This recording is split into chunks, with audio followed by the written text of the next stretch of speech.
Yung babaeng may kasulitang taglay, pero madatamis ko magmahal.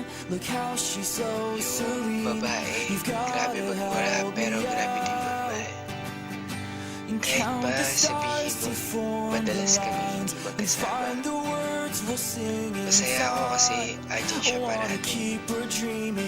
Siya yung babae walang arte sa katawan.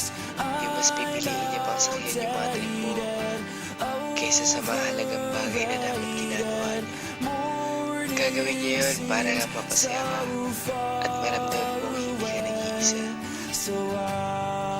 Para sa akin, siya yung tao yun. Yung taong dahilan kung bakit ako at ang dahilan kung bakit lagi pumaharap.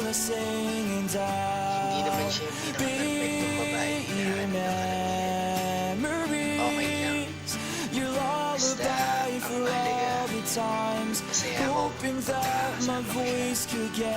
Nakakausap ko siya.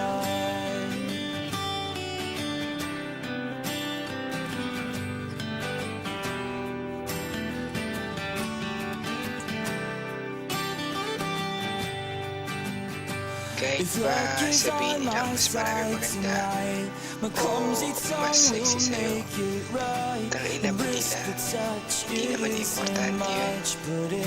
Kasi kahit pa tumaba o sumexy ka, ang mahalaga, mahal na mahal kita. At siya kasi yung tipo ng babae na hindi dapat sinasaktan. Yung tipo ng babae hindi dapat niloloko. Basta ayoko na lang pangako ng kung ano-ano. Ayoko kasi siyang umasa sa mga bagay na wala namang siguraduhin.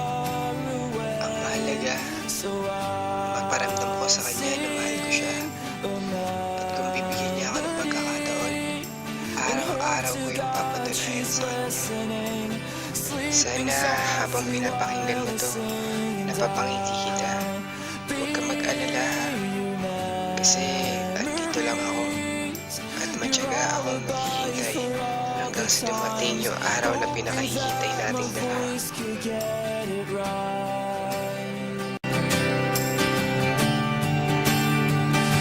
get it right.